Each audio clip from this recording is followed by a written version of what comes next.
ঢাকা ইউনিভার্সিটির এক মেয়েকে ধর্ষণ করায় সমন্বয়ক সার্জিস আলমকে গ্রেফতার। আর সার্জিস ভাই একদম প্রথম থেকে বিষয়টা জানতো, সে নিজে দায়িত্ব নিছে পার্সোনালি। আমাকে প্রতিনিয়ত বলতে যে তুমি আমাকে হোয়াটসঅ্যাপে নক করো, আমি ভুলে যাই। এদিকে জুলাই আগস্ট আন্দোলন চলাকালীন সমন্বয়কদের সংঘবদ্ধ ধর্ষণের অভিযোগ তুলেছেন এক তরুণী। ফেসে যাচ্ছে সমন্বয়ক সার্জিস আলম। এদিকে এমন পরিস্থিতিতে দিনে দিনে দেশের পরিস্থিতি ও খারাপ হতে চলেছে। তবে কি কপাল খুলে যাচ্ছে শেখ হাসিনার? কি করতে চলেছে সারা দেশে, আর কি বা বলেন সে তরুণী? বিস্তারিত জানতে দেখতে থাকুন। এখন সময় এসেছে সেই ট্রেনিংকে দেশ এবং মানুষের জন্য কাজে লাগানো।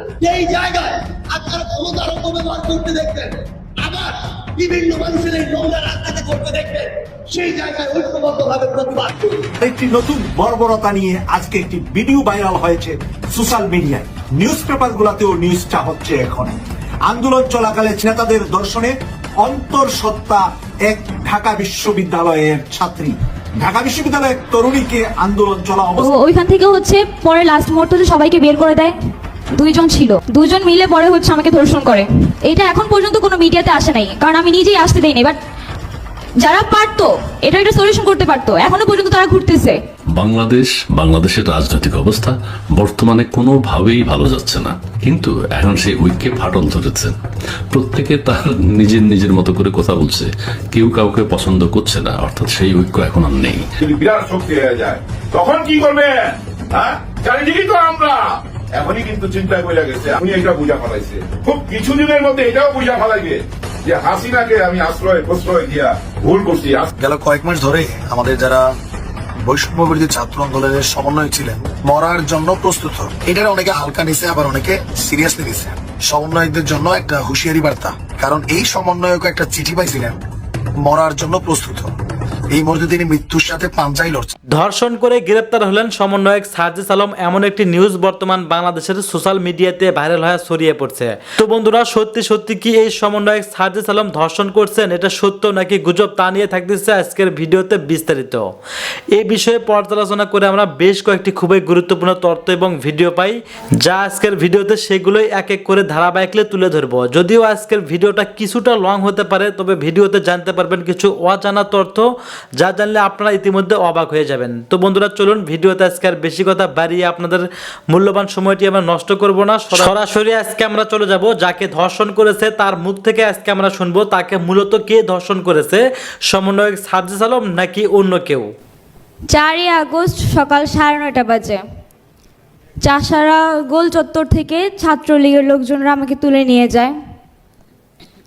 প্রায় 20-25 জনের লোকজন মতো ছিল।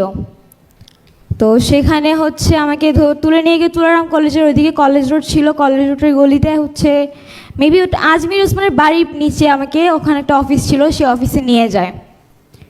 টেনে হিচড়ে আমাকে মারতে নিয়ে যায়। আশেপাশে অনেক মানুষজন ছিল, কিন্তু কেউ সামনে আসে নাই আটকানোর জন্য। তো তারা ওইখানে আমাকে মারধর করে আমার ফোন টোন সব কিছু নিয়ে যায়। তারপর সে অফিসে নিয়ে যাওয়ার পর প্রত্যেকটা মানুষ হচ্ছে অনেক বাজেভাবে কথাবার্তা বলছে, অনেক বাজে গালিগালাজ করছে, আমার ফ্যামিলি নিয়ে অনেক কথাবার্তা বলছে। এমনও কথা বলছে যে আন্দোলন করো, আন্দোলন একদম ভরে দিব, এইসব বাজে কথাও শুনতে হয়েছে। তো ওইখান থেকেও হচ্ছে পরে লাস্ট মুহূর্তে হচ্ছে সবাইকে বের করে দেয়। দুইজন ছিল, দুজন মিলে পরে হচ্ছে আমাকে ধর্ষণ করে।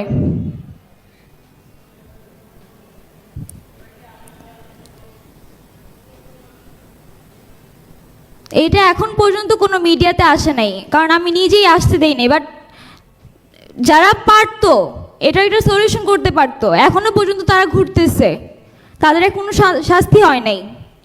সার্জিস ভাই থেকে শুরু করে উমামা ফাতেমা আপু, নুসরত তাবাসসুম, সবাই জানে। উমামা ফাতেমাকে যখন আমি জানাই তখন বলে কি, ও আচ্ছা তোমার সাথে না অনেক খারাপ হয়েছে, আচ্ছা দেখবো না বিষয়টা, শেষ। এইখানেই মানে ক্লোজ করে দিছে টপিক। নুসরত তাবাসসুম আপুকে জানাই, উনি আমাকে বলে তুই আমাকে হোয়াটসঅ্যাপে নক দিস। টিএসসি ক্যাফেটেরিয়াতে আমি তার পাশের টেবিলে বসা, তাকে হোয়াটসঅ্যাপে নক করি, সে হোয়াটসঅ্যাপে মেসেজগুলো সিন করে কিন্তু কোনো রিপ্লাই করে না। আর সার্জিস ভাই একদম প্রথম থেকে বিষয়টা জানতো, সে নিজে দায়িত্ব নিছে পার্সোনালি উনি এই বিষয়টা দেখবে, প্রশাসনের সাথে কথা বলে তাদেরকে শাস্তির আওতায় আনার চেষ্টা করবে। সে আমাকে প্রতিনিয়ত বলতে কি যে তুমি আমাকে হোয়াটসঅ্যাপে নক করো, আমি ভুলে যাই, অনেক কাজে থাকি তো, ব্যস্ত থাকি, তুমি আমাকে মনে করিয়ে দিও। আমি প্রতিদিন তাকে হোয়াটসঅ্যাপে নক করতাম, ভাই আমার বিষয়টা কি দেখছেন, কিছু করছেন? সে হঠাৎ করে প্রায় 1 মাস পর আমাকে মেসেজের রিপ্লাই দিল। প্রত্যেকদিন মেসেজ সিন করে, কোনো রিপ্লাই নেই। একদিন হঠাৎ করে রিপ্লাই দিয়ে বললো কি আমি কাজে অনেক ব্যস্ত আছি, পরে তোমার এই বিষয়টা নিয়ে দেখব। ঘটনা ওখানেই ক্লোজ করে দেয়। নভেম্বরের 10 তারিখে আমি কনসিভ করি, এটাও জানানো হয়। যেদিন সকালবেলা ভোরবেলায় আমি টেস্ট করি তখন 5:30 বাজে ভোর। আমি মোমোকে জানাই ঘটনাটা, শামসুন্নাহার হলের মোমো সকাল 6টা বাজে আমাকে নিয়ে ধানমন্ডি লেকে যায়, গিয়ে বসে অনেকক্ষণ কথাবার্তা বলে আমাকে সময় দেয়, অনেক কিছু বুঝায়, অনেক সাপোর্ট দিছে মেন্টালি। 12টা বাজে আমাকে বাসায় দিয়ে যায়। বাসায় দিয়ে যাওয়ার পর সে গিয়ে সার্জিস ভাইয়ের সাথে কথাবার্তা বলছে। তার আগের দিন রাত থেকেই আমার সন্দেহ হইতেছিল, দেখে আমি সার্জিস ভাইয়ের সাথে যোগাযোগ করার ট্রাই করি। ইভেন কি ওনার মামা শুভম মামা, ওনার সাথেও কন্ট্যাক্ট করছি। শুভম মামাকে বলছি যে আপনি একটু ভাইয়ের সাথে কথা বলাই দিয়েন। তো যাই হোক, সেদিন 12টা বাজে আমি বাসায় যাওয়ার পরে সার্জিস ভাই আমাকে ফোন দেয়। ফোন দিয়ে বলে, মাহি তোমাকে আমি একটা নাম্বার দিচ্ছি, একটা নাম দিচ্ছি, তুমি এই ম্যামের কাছে যাও, উনি পপুলার ডক্টর, ওনার কাছে যাও, কি কি করা লাগবে উনি তোমাকে বলে দিবে। এতটুকুই বলছে, আর কিচ্ছু বলে নাই। তখন আমি আজিমপুরে একটা বাসা নিয়েছিলাম, আমার সাথে আমার রুমমেটও ছিল। ওরা আমাকে যথেষ্ট সাপোর্ট করছে। আর এই ঘটনাটা আস্তে আস্তে পরে টিএসসির এমন কেউ নাই যে জানে না, ঢাকা ইউনিভার্সিটির এমন কেউ নাই যে জানে না, আমার প্রাইভেট ইউনিভার্সিটিরও অনেক মেয়েরা জানে। আমি রিমিয়াপুর কথা বলি, আমাদের নির্বাহী সদস্য, উনিও বিষয়টা জানে। উনি শুধু বলছে কি হ্যাঁ আমি বিষয়টা দেখতেছি, দেখি কি করা যায়, কিন্তু এখন পর্যন্ত কোনো কিছুই করতে পারে নাই। যেই 2টা লোক এই কাজগুলো করছে তারা এখন পর্যন্ত ঘুরতেছে, তাদের কোনো শাস্তি এখনো হয় নাই। যাদের জন্য আমি আমার লাইফটাকে নষ্ট করছি, যে আন্দোলন, এই আন্দোলনের পরেও কেন এখন আমরা বৈষম্যের শিকার হইতে হয়? এগুলোর জন্য কি আমরা আন্দোলনে নামছিলাম? আমার তো সামনে ফিরে তাকানোর কোনো রাস্তাই নাই। আমি না পারতে এখন একজন বয়স্ক লোকের বিয়েও করছি এই বাচ্চার পরিচয় দেওয়ার জন্য।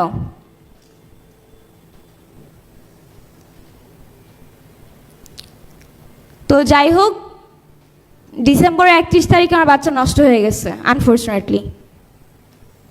ওইটা ওখানেই ক্লোজ হয়ে গেছে, এটা নিয়ে কোনো সমস্যাও নাই। তবে আমার কথা এখানেই যে জুলাই আন্দোলনে 6 মাস পার হয়ে গেল, আমার এই বিষয়টা সবাই জানে, এমন কেউ নাই যে জানে না। এখনো কেন তাদের শাস্তি হলো না? আমি কেন আমার ন্যায্য বিচারটা এখনো পাইলাম না? সবার কাছে আমার একটাই অনুরোধ যে আর যাই করেন মেয়েদের সাথে এইসব কাজগুলো করেন না। মেয়েদেরকে একটু হইলেও জায়গা দেন, তারা যাতে প্রত্যেকটা সেক্টরে যাতে কাজ করতে পারে স্বতঃস্ফূর্তভাবে। আসসালামু আলাইকুম ওয়া রাহমাতুল্লাহি ওয়া বারাকাতুহু। ছাত্রলীগের আরেকটি নতুন বর্বরতা নিয়ে আজকে একটি ভিডিও ভাইরাল হয়েছে সোশ্যাল মিডিয়ায়। নিউজ পেপারগুলোতেও নিউজটা হচ্ছে এখন। আন্দোলন চলাকালে ছাত্রলীগ নেতাদের দর্শনে অন্তঃসত্ত্বা এক ঢাকা বিশ্ববিদ্যালয়ের ছাত্রী।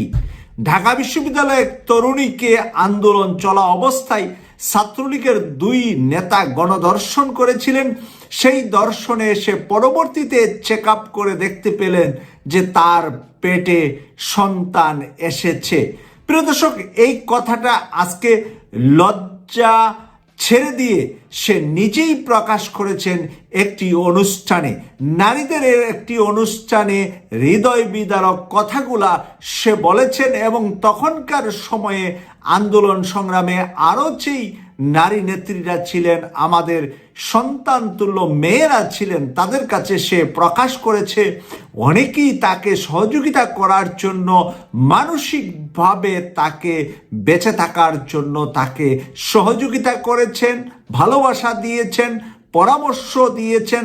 তারপরেও যেহেতু সে ভুক্তভোগী, তার কিছু আবদার, তার কিছু আরো সহযোগিতা, আরো খোঁজখবর নেওয়া, আরো বেশি তার একটা চাহিদা থাকতেই পারে। সেই চাহিদা থেকে, সেই আবেগ থেকে আজকে সে একটি গুরুত্বপূর্ণ বক্তব্য সোশ্যাল মিডিয়াতে দিয়েছেন।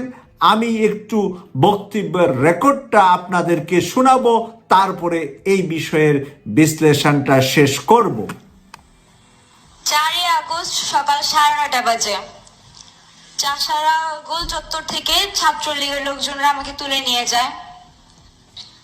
প্রায় 20-25 জনের লোকজন মতো ছিল। তো সেখানে হচ্ছে আমাকে তুলে নিয়ে গিয়ে তুলারাম কলেজের ওইদিকে কলেজ রোড ছিল, কলেজ রোডের গলিতে হচ্ছে মেবি আজমি ওসমানের বাড়ির নিচে আমাকে ওখানে একটা অফিস ছিল, সেই অফিসে নিয়ে যায়। টেনে হিস্ট্রি আমাকে মারতে মারতে নিয়ে যায়। আশেপাশে অনেক মানুষজন ছিল কিন্তু কেউ সামনে আসে নাই আটকানোর জন্য। তো তারা ওখানে আমাকে মারধর করে আমার ফোন টোন সবকিছু নিয়ে যায়। তারপর সে অফিসে নিয়ে যাওয়ার পর প্রত্যেকটা মানুষ হচ্ছে অনেক বাজে বাজে ভাবে কথাবার্তা বলছে, অনেক বাজে গালিগালাজ করছে, আমার ফ্যামিলি নিয়ে অনেক কথাবার্তা বলছে। এমনও কথা বলছে যে আন্দোলন করো, আন্দোলন একদম ভরে দিব, এইসব বাজে কথাও শুনতে হয়েছে। তো ওইখান থেকে হচ্ছে পরে লাস্ট মুহূর্তে সবাইকে বের করে দেয়। 2 জন ছিল, 2 জন মিলে পরে হচ্ছে আমাকে ধরতেছে। তাদের কোনো শাস্তি হয় নাই। সার্জিস ভাই থেকে শুরু করে উমামা ফাতেমা, নুসরত তাবাসসুম সবাই জানে। উমামা ফাতেমাকে যখন আমি জানাই তখন বলে কি, ও আচ্ছা তোমার সাথে না অনেক খারাপ হয়েছে, আচ্ছা দেখবো না বিষয়টা, শেষ।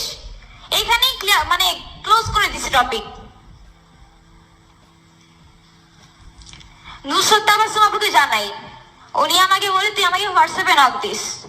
টিএসসি ক্যাফেটেরিয়াতে আমি তার পাশের টেবিলে বসা, তাকে হোয়াটসঅ্যাপে নক করি, সে হোয়াটসঅ্যাপে মেসেজগুলো সিন করে কিন্তু কোনো রিপ্লাই করে না।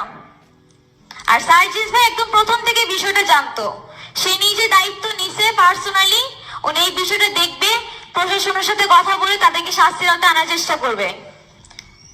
সে আমাকে প্রতিনিয়ত বলতে কি যে তুমি আমাকে হোয়াটসঅ্যাপে নক করলে আমি ভুলে যাই, অনেক কাজে থাকি তো, ব্যস্ত থাকি, তুমি আমাকে মনে করিয়ে দিও। আমি প্রতিদিন তাকে হোয়াটসঅ্যাপে নক করতাম, ভাই আমার বিষয়টা কি দেখছেন, কিছু করছেন? সে হঠাৎ করে হচ্ছে প্রায় 1 মাস পর আমাকে মেসেজে রিপ্লাই দিল। প্রিয় দর্শক, একজন তরুণীর মুখ থেকে আপনারা কথাগুলা শুনলেন। এতক্ষণ পর্যন্ত অডিওটা আমি আপনাদেরকে শেয়ার করেছি।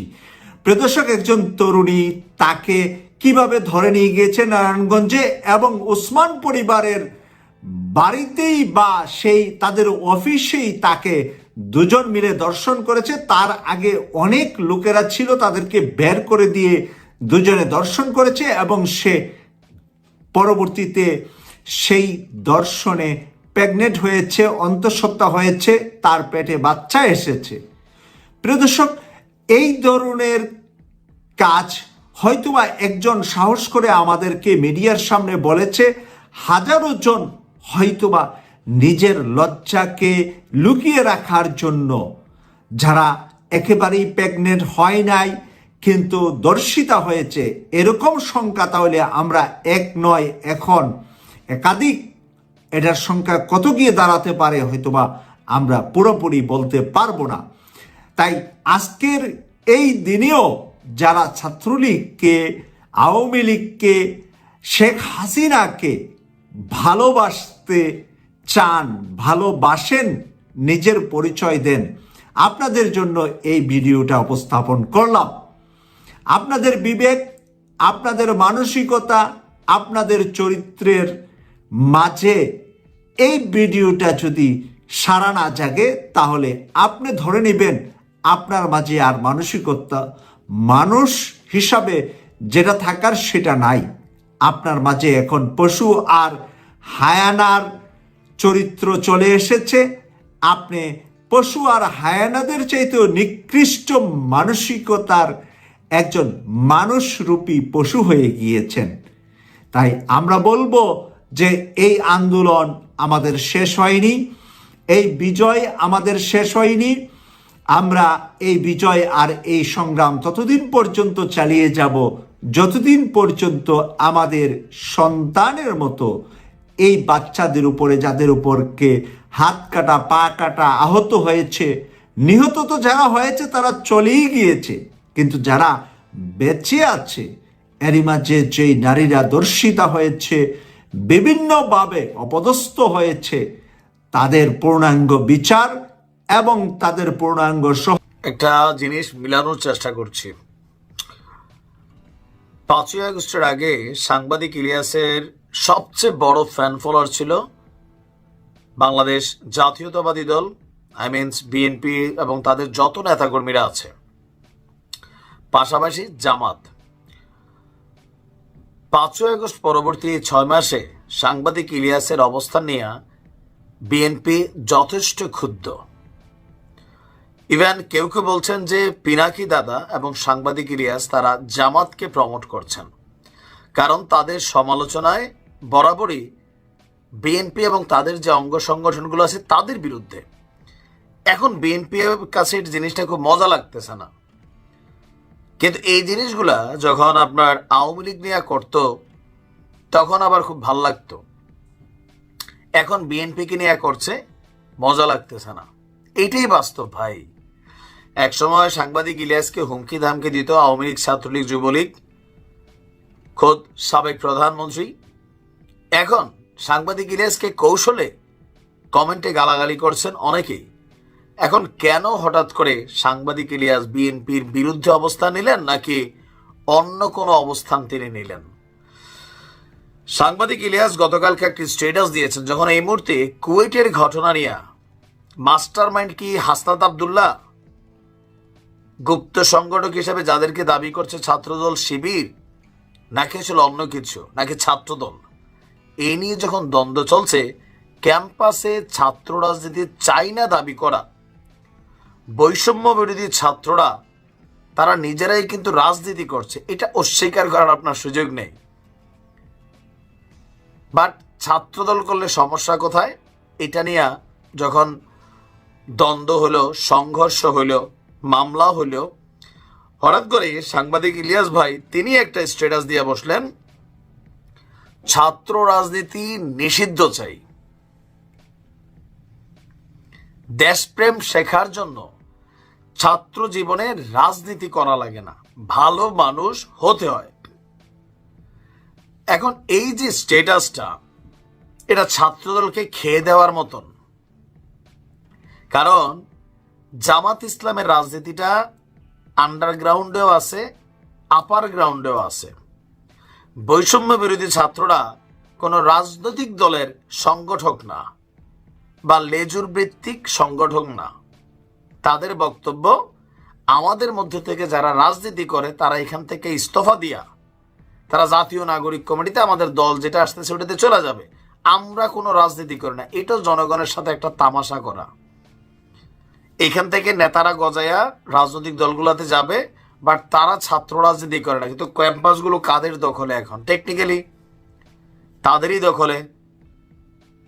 সোজা হিসাব, জামাতের একটা সাপোর্ট আছে ব্যাকগ্রাউন্ডে, এটা অস্বীকার করার কোনো সুযোগ নেই। এখন এই পরিস্থিতিতে যদি ক্যাম্পাসে ছাত্র রাজনীতি নিষিদ্ধ হয়, তাহলে সবার আগে মারা খাবে ছাত্রদল। কারণ জামাতের রাজনীতি বোঝার জন্য অনেক ঘিলু লাগে মাথার মধ্যে। বৈষম্য বিরোধীদেরকে দিয়ে জামাত রাজনীতি করাচ্ছে, এটা ছাত্রদলের দাবি, প্রকাশ্যে অপ্রকাশ্যে। তো অপ্রকাশ্যে কেন? জামাতের রাজনীতিটা এমন যে তারা একটা টিম বাহিরে রাখে আর একটা টিম ভিতরে রাখে, যেন মার্কেটটা কোলাহল মুক্ত থাকে। এটা কার? আমার কথা না। গতকালকে থেকে বিএনপির সব নেতারা, ছাত্রদলের নেতারা বারবার কিন্তু একই কথা বলছেন। এখন সাংবাদিক ইলিয়াসের এই যে ছাত্র রাজনীতি নিষিদ্ধের যেই প্রস্তাবটা, এটার পক্ষে আপনারা কারা কারা আছেন? নাকি এতদিন ছাত্রদলের যে সকল নেতাকর্মীরা, আমার ফেসবুকে অনেকে আছেন, ইলিয়াস ভাইয়ের একনিষ্ঠ ভক্ত ছিলেন, এখন আজকের এই সিদ্ধান্তে আপনারা কি ক্যাম্পাসে ছাত্র রাজনীতি বন্ধ করার জন্য ওনার প্রস্তাবে সাড়া দেবেন, নাকি এখন দেবেন না? কারণ এটা দিলে নিজেদের স্বার্থ ভুলঞ্চিত হবে। আমার মনে হয় দিবেন না। আবার সাংবাদিক ইলিয়াস কি আসলে বিএনপির পক্ষে কাজ করে নাকি জামাতের পক্ষে, এটা নিয়েও একটা পারসেপশন কিন্তু আছে। অনেক সিদ্ধান্ত বিএনপি এগুলা পছন্দ করে না। সাংবাদিক ইলিয়াসের বক্তব্য নিয়ে পার্শ্ব প্রতিক্রিয়া তারা কৌশলে দেখাইছে। আওয়ামী লীগ ডাইরেক্ট নাম ধরা বলতো, তারা কৌশলে দেখাচ্ছে। পিনাকিকে নিয়েও একই কাহিনী। আর এত বছর সবাই মনে করতো যে সাংবাদিক ইলিয়াস, পিনাকি, কনক সারোয়ার তারা হচ্ছেন বিএনপির এজেন্ট, জামাতের প্রশ্নই ছিল না। আসলে কোথাকার পানি কোথায় গড়াচ্ছে। ক্ষমতাকে কেন্দ্র করে এতদিনের যেই গুরু ছিলেন, শিষ্য ছিলেন, এই সম্পর্কগুলোর অবনতি ঘটতে যাচ্ছে। আর আপনি কি মনে করেন সাংবাদিক ইলিয়াস সঠিক না ভুল? ক্যাম্পাসে ছাত্র রাজনীতি নিষিদ্ধ হওয়া উচিত? আর যদি নিষিদ্ধ হয় তাহলে বৈষম্য বিরোধীরা সেখানে কি থাকা উচিত? তারাও তো part of a political group. নিষিদ্ধ হলে বিদেশের মতন হইতে হবে। আমি বলি, আমরা এইসব দেশে, আমি স্কলারশিপে সাউথ কোরিয়া আসছি, এখানে কোনো ওই বৈষম্য বিরোধী টাইপের কোনো সংগঠন নাই, ছাত্রলীগ ছাত্রদল নাই, পৃথিবীর কোথাও নাই এগুলা। আপনার কোনো দরকার হয়েছে ছাত্রদের একটা আলাদা কাউন্সিলিং একটা ফোরাম আছে, সেখানে আপনি জানাইতে পারেন, ডাইরেক্ট প্রশাসনিক ভবনে জানাইতে পারেন। এখন কলেজে ছাত্রদল থাকবে না, অন্য রাজনৈতিক দল থাকবে না, বৈষম্য বিরোধীরা থাকবে, কথায় কথায় ডিসির বাসভবন ঘেরাও করবে, মনে না চাইলে অমুকরে ধরিয়া পুলিশে দিয়ে দিবে, তমুকরে ক্যাম্পাসে ঢুকতে দিবে না। এটা তো ভাই একটা ফেসিবাদী আইকনিক মেন্টালিটি। যদি ছাত্র রাজনীতি না থাকে, ক্যাম্পাসে কোনো ছাত্রই রাজনীতি করতে পারবে না, কোনো নামেই না, দরকার নাই তো এগুলার, এগুলো সব ব্যান করতে হবে। কারণ কি? কারণ এই যে বৈষম্য বিরোধী সংগঠনের টেকনিকটা, এটা রাজনীতিকে ক্ষতিগ্রস্ত করবে। প্রথমে তাদেরকে বলতে হবে যে আমরা ছাত্র রাজনীতি করব না, ক্যাম্পাস নিয়ন্ত্রণ করবে সরকার, প্রশাসন, কলেজের ভবনের যারা দায়িত্বরত আছেন তারা, ছাত্ররা পড়াশোনা করবে। কিন্তু আমরা বিভিন্ন নামে থাকবো, আরেকটা দল রাজনীতি করবে না, আমি এটার পক্ষে না। যদি নিষিদ্ধ হতে হয়, টোটাল ক্যাম্পাস পলিটিক্স ফ্রি, নামে বেনামে, রাজনৈতিক সংগঠনের নামে বেনামে, ফ্রিডম সংগঠন কোনো কিছুই নাই। কারণ এগুলা বাংলাদেশের মানুষ বোঝে, আমরা তো মূর্খা না। আমি ছাত্র রাজনীতি নিষিদ্ধের পক্ষের একজন মানুষ, সত্যি সত্যি। কেন? বাংলাদেশে ছাত্র রাজনীতি করতে গিয়ে প্রতি বছর কত ভালো ভালো পোলাপাইন বিপথে চলে যায়, কেরিয়ার নষ্ট করে ফেলে, আর এদেরকে ব্যবহার করে রাজনীতিবিদরা কোটি কোটি টাকা কামাই ফেলে। মাদক, জুয়া, নষ্টামি সবকিছুতে চলে আসে, অল্প বয়সে ক্ষমতা পাইলে পুনপুন্না ভাব আসে, অনেক ঘটনা ঘটাই ফেলে এরা। তো এখান থেকে বের হইতে গেলে যেটা দরকার, ক্যাম্পাসের টোটাল রাজনীতি বন্ধ করে দেওয়া। ছাত্র রাজনীতি করে মানে কলেজ ক্যাম্পাসে ছাত্রদের কি কল্যাণ হয় আপনি বাংলাদেশে দেখেন? আছে কিছু? ওই অমুকের নেতা, তমুকের ভাতিজা, তমুকের পোলা, এরা ভাই কলেজ লেভেলে করে, আসে, সালাম টালাম নেয় পাবলিকের, এছাড়া কিছু না। যেটা এখন বৈষম্য বিরোধীরা নিচ্ছে, সমন্বয়করা এখন টেকনিক্যালি এই কাজগুলোই করছে ক্যাম্পাসে। আসসালামু আলাইকুম ভাই, এরা এনজয় করতেছে, পদ নিয়ে এরা লাগালাগি করতেছে না। কেন করতেছো তোমরা লাগালাগি? ধান্দাটা কি? এগুলা বাঙালি বোঝে, সব বুঝি আমরা। যদি নাই হইতে হয়, সব একদম নাই হবে, আর যদি থাকতে হয় সবাই থাকবে। ওই আমরা কোনো রাজনৈতিক দলের না, আমরা শুধুমাত্র বৈষম্য বিরোধী ছাত্র।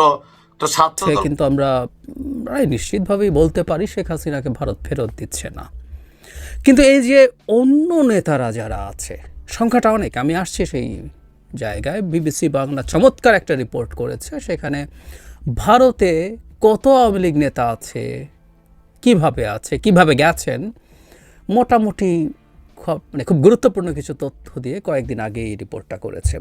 এখন আমরা প্রশ্ন করছি, আমাদের সরকার এই লোকগুলোকে চাইছে না কেন? এবং এই রকম লোকদেরকেও যদি দেশে আনা যায়, সেটা আমাদের জন্য খুব বড় একটা প্রাপ্তি হবে। আমি একটু রিপোর্টের কিছু অংশ পড়ি, তারপর আরও কথা বলতে চাই এই ইস্যুতে। মানে এখানে এই রকম আছে যে কতজন আছে, কিভাবে আছে, কে কোথায় আছেন। পড়ি, আওয়ামী লীগের শীর্ষ নেতৃত্বের একটা বড় অংশ ভারতে পালিয়ে চলে আসেন, এটা এখন ওপেন সিক্রেট।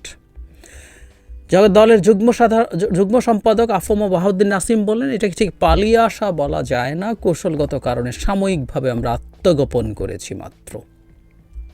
ওনাকে মানে মিডিয়াতে মানে অন ক্যামেরা কথা বলতে দেখা যায়। এখানে আছে এরকম আওয়ামী লীগের যেসব নেতারা ভারতে অবস্থান করছেন তাদের একটা বড় অংশ পশ্চিমবঙ্গে আছেন, কলকাতা এবং তার পার্শ্ববর্তী এলাকা ছাড়া উত্তরবঙ্গের বিভিন্ন জায়গায়, কেউ দিল্লিতে, কেউ আবার ত্রিপুরায় বাসা ভাড়া নিয়ে থাকছেন বলে বিবিসি বাংলা জানতে পেরেছে। তবে ইউরোপ সহ অন্যান্য জায়গায়ও আছে। এদের কেউ 5 আগস্টই শেখ হাসিনার দেশ ছাড়ার পরপর চলে আসেন, কেউ আবার কয়েক মাস পরে এসছেন। এই জায়গাটা এবার খেয়াল করি। বিভিন্ন সূত্র থেকে বিবিসি বাংলা জানতে পেরেছে যে প্রথম সারির বা ক্যাটাগরি এ নেতাদের মধ্যে অন্তত 200 জন পশ্চিমবঙ্গে বাস করছেন। এই শ্রেণীর নেতাদের মধ্যে যেমন আছেন দল ও সাবেক সরকারি শীর্ষ পদাধিকারী এবং মন্ত্রীরা, তেমনি আছেন প্রায় 70 জন সংসদ সদস্য। মানে এ ক্যাটাগরির 200 জন মন্ত্রী এবং শীর্ষ পদের লোকজন এবং 70 জন সংসদ সদস্য আছে। বাকিদের মধ্যে রয়েছে অবসরপ্রাপ্ত সেনা অফিসার, পুলিশের সিনিয়র কর্মকর্তা, আওয়ামী লীগের অনেক জেলা সভাপতি সম্পাদকরা, জেলা পরিষদের চেয়ারম্যান, মেয়র এবং আওয়ামী লীগের সহযোগী সংগঠনগুলোর শীর্ষ নেতারাও। এদের বেশিরভাগই নেতা ইত্যাদি ইত্যাদি। এরপর বলছে পশ্চিমবঙ্গের ক্যাটাগরি 1 নেতা এবং সরকারি কর্মকর্তা ছাড়া উপজেলা স্তরের সভাপতি সম্পাদক, জুনিয়র এবং কম গুরুত্বপূর্ণ আওয়ামী লীগ নেতাদের সংখ্যাটা প্রায় 1000-এর কাছাকাছি বলে জানা গেছে। 1000, এবং এরা ওই উপজেলা পর্যায় পর্যন্ত, তাও নেতা 1000-এর মতো ভারতে গেছে। এবং এখানে কিভাবে দেশ ছেড়েছে তারা বিভিন্ন এজেন্সির কাছ থেকে জানতে পারে যে অগাস্টে, এমনকি আমি একজনের কথা বলি, আওয়ামী লীগ নেতা ও সাবেক সংসদ সদস্য পঙ্কজ নাথ বলেন উনি আগস্টের 5 তারিখের পরে আন্ডারগ্রাউন্ডে চলে যায়, ফোন বন্ধ করেছিল, দেশেও ছিল। উনি অক্টোবর মাসে দেশ ছেড়েছেন। মানে উনি কীভাবে কোন সীমান্ত দিয়ে পার হয়েছেন বলেননি, কিন্তু তিনি পার হয়েছেন। বাহাউদ্দিন নাসিম 10 তারিখে দেশ ছেড়েছেন, সবাই সীমান্ত দিয়ে, কোন সীমান্ত দিয়ে পার হয়েছেন সেটা বলেননি। এরকম কথাবার্তা, প্রায় সবাই এরকমভাবে ভারতে গেছেন।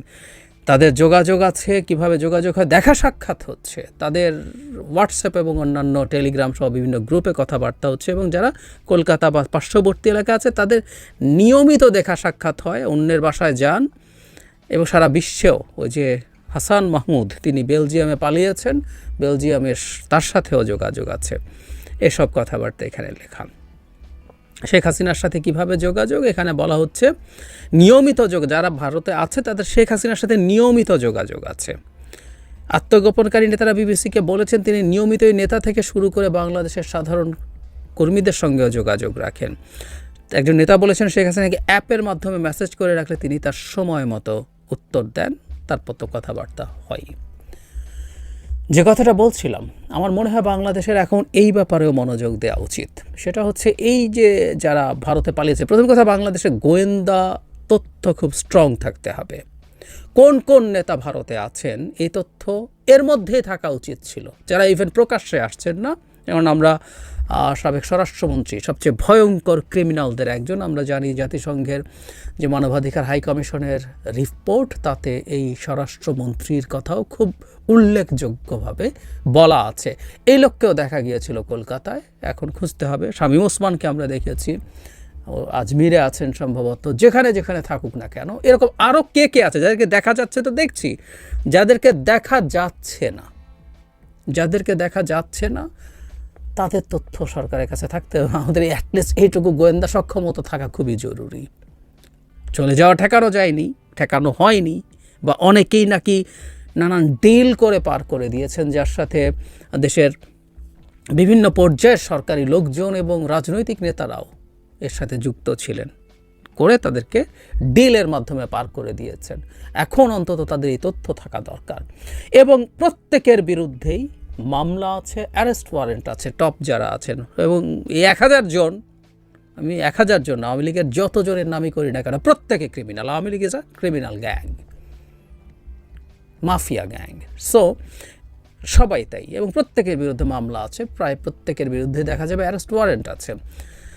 তাহলে আমাদের যেহেতু আসামি প্রত্যার্পণ চুক্তি আছে, সরকার কেন এদেরকে এবার চাইছে না? এদেরকে অফিসিয়ালি চাওয়া হোক এবং সারা পৃথিবীতে, ওরা যদি নাও দেয় সারা পৃথিবীতে দেখানো হোক, শুধু শেখ হাসিনা না, শত শত লোককে, শত শত ক্রিমিনালকে ভারত তার মাটিতে রেখে দিয়েছে। এবং এই চাওয়াটা যদি আমরা খুব স্ট্রংলি চালিয়ে যেতে পারি, কিছু লোককে যদি আনা যায়, এটা আমাদের একটা গুরুত্বপূর্ণ অর্জন হবে এবং এটা আওয়ামী লীগের দেশে থাকা বা বাইরে থাকা সবার প্রতি একটা মেসেজও হবে যে তাদের লিস্ট যে সব কনফিডেন্স আছে সেটা ভেঙে পড়বে এই মেসেজের মাধ্যমে। একটু না ভাঙলে তারা খুব কিছু করে ফেলতে পারবে আমি তা মনে করি না। আমি কেন একদিন এটা নিয়েও একটু ডিটেল কথা বলবো, আওয়ামী লীগ বা হাসিনা জুজু আমাদের সেই জুজুতে ভোগা উচিত কিনা। কিন্তু ওই যে বললাম, তারা থাকা তো বাংলাদেশের মধ্যে কিছু না কিছু কেওস তৈরি করতে পারে। আমাদের এই মুহূর্তের যে গণতান্ত্রিক ট্রান্সফরমেশনের পথে আছি, ট্রানজিশনের পথে আছি, সেখানে এই কেওসগুলোও আসলে এক ধরনের প্রভাব, নেগেটিভ প্রভাব রাখতে পারে। সুতরাং এরকম কিছু লোককে যদি আমরা নিয়ে আসতে পারি, তাহলে সেটা তাদের মনোবলে দুর্বলতা তৈরি করবে এবং তারা এই সব চেষ্টা থেকে, এইসব চিন্তা থেকে, এসব পরিকল্পনা থেকে সরে আসার খুব ভালো সম্ভাবনা থাকবে। সুতরাং আমি চাই সরকার এই সব লোকজন, এই যে নাসিম আছে, এটা তো অন রেকর্ড কথা বলছেন, পঙ্কজ দেবনাথ তার চেহারা দেখাচ্ছেন, শামীম ওসমানকে দেখা গেছে আজমিরে বা অন্যান্য জায়গায়ও খুঁজলে তাকে পাওয়া যাবে, উনি ভারতে আছেন, এটা দেখা যাচ্ছে। এরকম আর যারা যারা দেখা যাচ্ছে আর নেই, তাদেরকে তো তালিকা সরকার হস্তান্তর করবে। এইটুকু গোয়েন্দা সক্ষমতা সরকারের থাকতে হবে যে এরা আছে, এদেরকে আপনি পাঠান, অফিসিয়ালি তারা জানাক যে এরা আছে বলে আমরা জেনেছি, আপনারা এরা আমাদের এখানে অ্যারেস্ট ওয়ারেন্ট আছে, এদেরকে পাঠাতে হবে। এই চাপটা চলুক এবং কতজনকে ভারত না দেয় এবং এটা ঢোল পেটাতে থাকে গ্লোবালি। আমাদের কাছে এখন জাতিসংঘের রিপোর্ট আছে যেখানে আওয়ামী লীগের সংগঠন হিসেবে আওয়ামী লীগ কী করেছে, আওয়ামী লীগকে দিয়ে যে তারা যে পুলিশের এক্সটেনশন হিসেবে, অন্যান্য আইনশৃঙ্খলা রক্ষাকারী বাহিনীর এক্সটেনশন। ধন্যবাদ প্রিয় দর্শকবৃন্দু, আমাদের ফুল ভিডিওটি দেখে কিন্তু আপনারা ইতিমধ্যে বুঝতেই পারছেন সমন্বয়ক সার্জিস আলম কিন্তু মূলত ধর্ষণ করেনি। সে মানে যাকে ধর্ষণ করছে সে মেয়েটা ছিল মূলত বৈষম্য বিরোধী ছাত্র আন্দোলনের সমন্বয়ক ছিল মেয়েটাও। যেমন সার্জিস আলম ভাইয়ের মতোই ছিল, সে সার্জিস আলমের মতোই তারা আন্দোলনে নেমে পড়েছিলেন। সেখানে সার্জিস আলমের নাম বলেছে যে তাকে নাকি এই বিষয়টা দেখার জন্য অনেকবার কল দিয়েছে, সে কল ধরেনি, আবার অনেক সময় মেসেজ করছে, মেসেজ সিন করে নাই, ঠিকঠাক মতো রিপ্লাই দেয় নাই।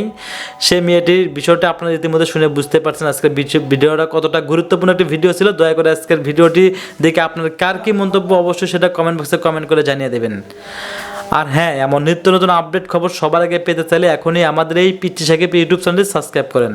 তো বন্ধুরা, বুঝতেই পারছেন সমন্বয়ক সার্জিস আলম যে ধর্ষণ করেছেন এটা কিন্তু একটা গুজব এবং ফেক নিউজ। দয়া করে আপনাকে গুজবে কান দেবেন না। ধন্যবাদ।